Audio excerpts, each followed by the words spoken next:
taas-taas ang istorya nato, detalyado kaayo nga pagkastorya ang lain na sang milagro ni Hesus, ang pag-ayo sa giyawaan. Kanang imong tupad wa ka na iyawa basig mukagot ng baba na. Nya unsa man tong yawaa ang nisulod sa bata, bungol ug amang. Pero mahibong ta ba gimanduan ni Hesus nga mogawas, ning gawas man sad nakadungog di ay.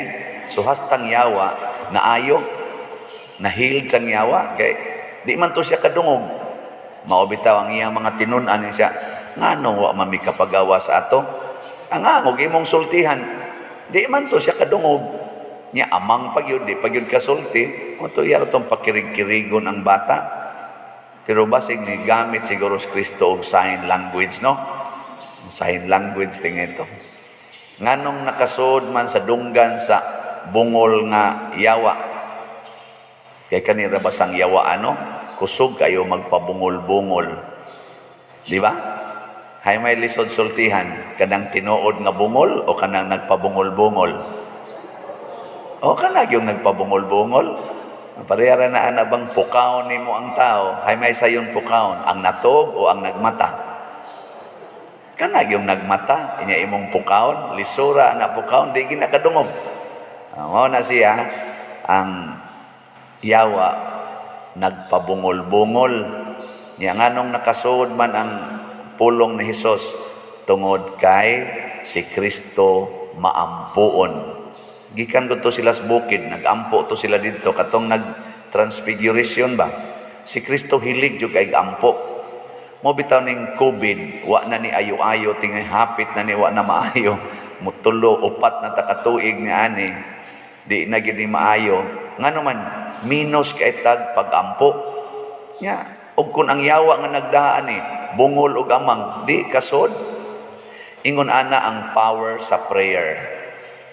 Ang pag-ampo mo penetrate sa kasing-kasing mo nang nindot sa bitaw na kanang pulo nga ang imong bana ba di magina kasabot hastang mangginikanan mo ingon na surrender na mi perti na namong tambag anang panuwayng dako di magyud kasabot nya unsay tubag sa kasagaran iampo na iampo. Si Santa Monica, si Agustin, din agi sad to mosabot. Sana unsa naman ang anak nimo kabuutan nimo nya imong anak man salbahis man kayo, buangon man kay na di man na mosunod sa imong kabuutan. Si Santa Monica hilom lang iyang gigamit pag-ampo. Ug naa kay silingan nga buangon kayo kanang dili gyud mohatag og lugar kay iyang yung koralon iyang yuta nya di nakahapit kaagi iampo. Nawa, di ba sunod adlaw magbuwa-buwa ang baba na. Magligid-ligid na si yuta. Ano ito yung nahitabo God? Unsam dahil pag-ampo, wa man muluhod si Jesus dito pag-abot na nila sa atubangan sa bata. Wa man siya muluhod. Wa man siya mo ampo sa amahan nga. Amahan, tabangin nakikistorya raman siya. Pero pagpangutana sa mga kuan, pangatinunan, nganong wa man may kapagawas ato? Ingon de si Jesus, ang makapagawas sa gid atong klasiha sa yawa, mao ang pag-ampo. Pero wa man siya nag-ampo dito. Unsa man din ang pag-ampo? Sa atong unang pagbasa, naghisgot diri og kaalam. Kaalam ba? Nya niingon dayon si Santiago, kung ang inyong kaalam gisagulan og tumang kasina og pagpagarbo, dili na kaalam nga Diosnon, kaalam na ngayawanon. Kana bang gitawag nato bag intellectual pride. Kinsa may sagad maiguan intellectual pride. Kasagaran ang mga tag-as og ranggo o tag-as og grado. Kinsa may minus kayog intellectual pride, ang mga way grado. Kuno lingian na imong tupad, inataas ka grado. Ana, kung daghan kay na siya na eskwelahan, nadagko na siya mga posisyon sa katilingban, lisod kay na tudluan. Muna ang unag yung lisod tudluan dinis atong relihiyon, ang mga obispo. Di ka katudlo sa obispo masuko. Nya ang sunod ang mga obispo, siyempre, ang mga pare. Lisod kay tudlo ang pare tistingig tudlo ang pare. Tudlo Ingnon day kas pare kinsa mga nya ang sunod anang pare, madre. Kana mga madre, mga buango na muna nga kun mangita mo mga tao nga naa nang gitawag og intellectual pride, dali kay kang kakita dinhi sa simbahan ba? Dali kay na nimo makit-an diha sa mga obispo, diha sa mga pari ug sa mga madre. Nya ang gasunod ana nila kinsa man? Kanang mga aktibo sa simbahan, kanang naas pastoral council, kanang mga leaders, mga organizations, maunay kasagaran. Labi na ginang magsigig simba, kada adlaw gyud mo simba, maunay sagad mga yawanon. Lagi. Di man niya.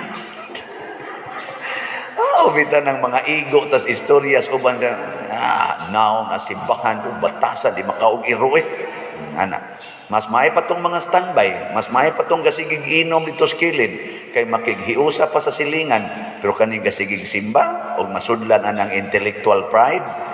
Moingon na naong mga yawanon ay wa gi simba-simba da. Siyang gasimba, otros ang yawanon, ni kagot ang ngipon.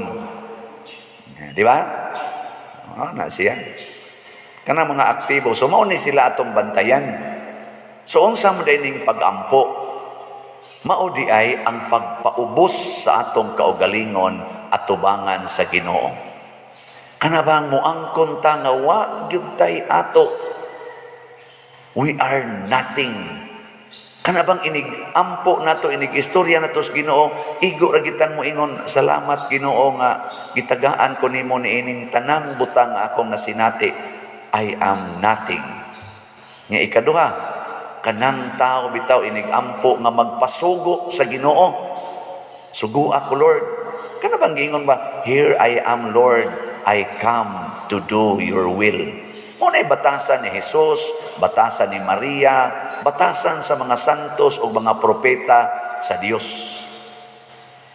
Kita lahi man ta, iniganhin na itong simbahan, Ginoo tagaay ko ani, Ginoo usbain taon ni, Ginoo ihatag ni niya, Ginoo maka-abroad unta ko, Ginoo maminyo unta ko, Ginoo makaanak unta ko. Perti na itong diktar.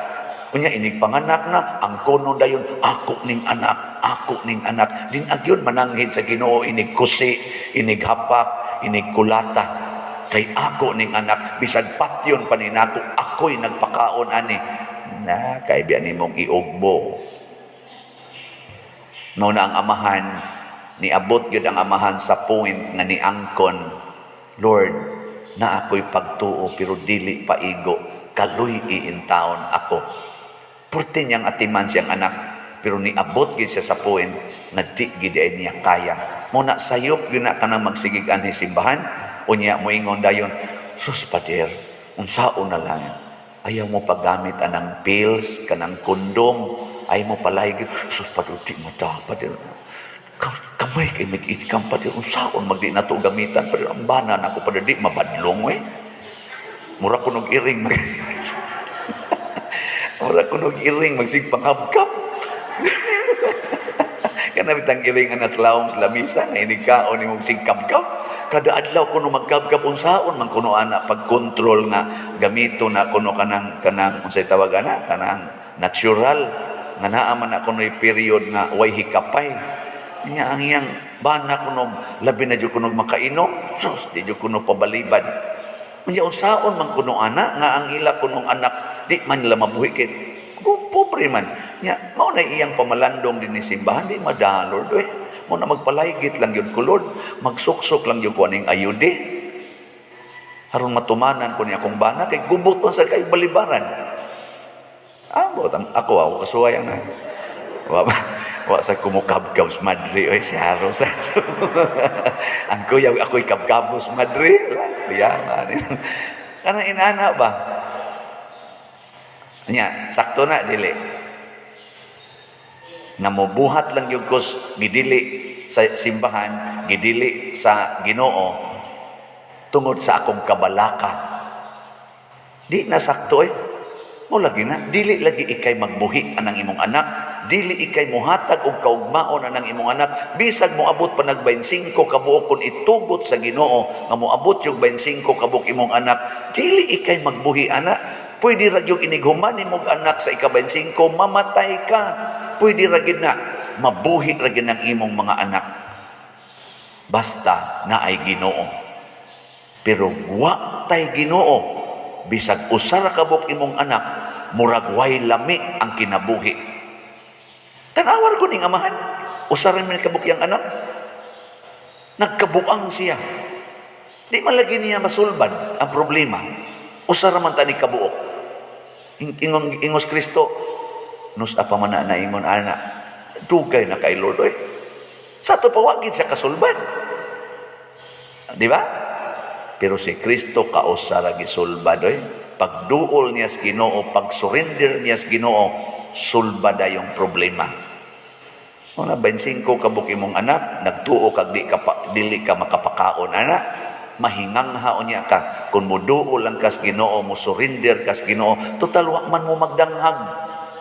Wa man mo magdanghag o magamit mo natural nga family planning, wa man mo magdanghag. Gani ni mature og maayo ang inyong hunahuna. Nya di gyud kapugong imong bana kay murag iring magsigig pangabkab. Tagai ang iring. Tagai. Kay ang Ginoo ra say magbuot kung iya kang pamabduson or dili.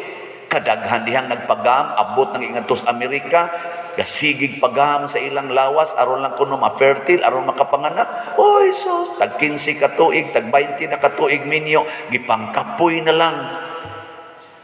Ari pas pari, maghilak-hilak pa diwa, give me baby, tabangin taon. Ingong pari pa, testing ako no ko di agamay, basig. Kana bang inana ba? Kaya nga naman, wag man gitugot sa Ginoo. Nakaroon mamugos kita, i-inject yun anang kanang unsay tawag ana, dagko kay gasto anang in vitro unsa tong ana, fertilization process. Unya, namugos kita nga mamabdos, nya inigawas anang bataa. Uy, sus, nakras mas bisikleta, nabalik mang kamot, nabalik pag yung liog. Hala, forever naka-wheelchair, makasulbad ka na. Nakoy kaila na 40 ka sports-minded. Pag nangaligog dagat, swimming man tong iya. Iyang gikatunan, bakit gusto siyang mahimog yung swimmer? Pag dive, nahubog-hubog magjutay, ugbok bitang os bato. Pinapo, mga 15 years old siya adto. Karon 50 na kapin, wheelchair. Wheelchair lang yun. Niyang kamot mo kongkong kay daghang mga nerves nga na kuan daot, di nakakontrol. O niya, daghan kay kag kwarta. Masulbad na nimo. Muna ayaw na lang pangambisyon. Ang tinuod ang pag-ampo, mao ang pag-surrender ngadto sa Ginoo. Na ini text na ko karon, Pader, naami Bible study. Nya ni welcome ko Pader kay ako maning mga nabang kaubas opisina ba. Naasay nangapil namo pero suod gud mi lain sa silang sikta.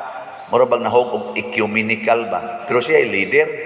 Nya Marian man siya. Devoted man kaysa sa Our Lady of Fatima. Palit ka na siyang slot. Yan siya. Pero di ko mubutang og image ni Mama Mary. Pader kay malain o niya itong ubang sikta. Naku, ika may leader. Butang ni. Yan siya malain o niya. Nakug malain gani papahawaa. Kay dili na siya dili na siya gustong Bible study. Kaya sa may gitudlo sa Bible, ang pagsigig sinawayay, mao na ang gitawag og intellectual pride. Kani bitarong kagubot nga magsigig taglalis, sukad pas una sig lalis ani mga larawan, sawayon gyud ta nganong maggamit tag mga larawan, kanang mga laing sikta nya may kuno kay sila sa Bible nya, masuko gyud sila mo gamit tag larawan, intellectual pride na siya. Ano man? dili ka kaampo kung ang imong tupad gagamit og larawan. Ako makaampo ko magamit kog larawan, nga ikaw diya maggamit kag Bible, I can pray with you. Ug imo sa nang kwaon akong larawan, I can still pray. Ngano man? Tungod kay nagampo man ko, surrender man na ngadto sa Ginoo, dili man na pangdiktar sa Ginoo, dili man na pag-analyze sa Ginoo. It is total surrender.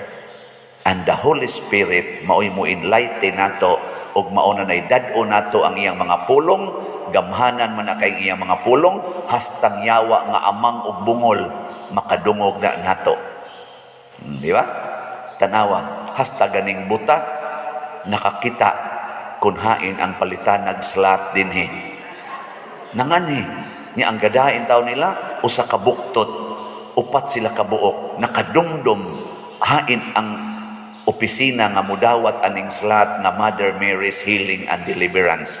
Ni ay nagsigig agi-agi dinhi, ang mga siga kay mata. Murag mga buta, di gyud ka dumdum hain tong palitanag slat. Pero dako na taghalin, oy, abot na kog 3,236 atong halin. Oh, di pakpaka na to. Salamat kayo sa mga namalit niya. Napaman sa 6,764. Basin pa di ay daghan pang mga murag buta ba nga makakita, bungol nga makadungog, amang nga makasulti. Mao kini ang power of faith and prayer. Nindog ta.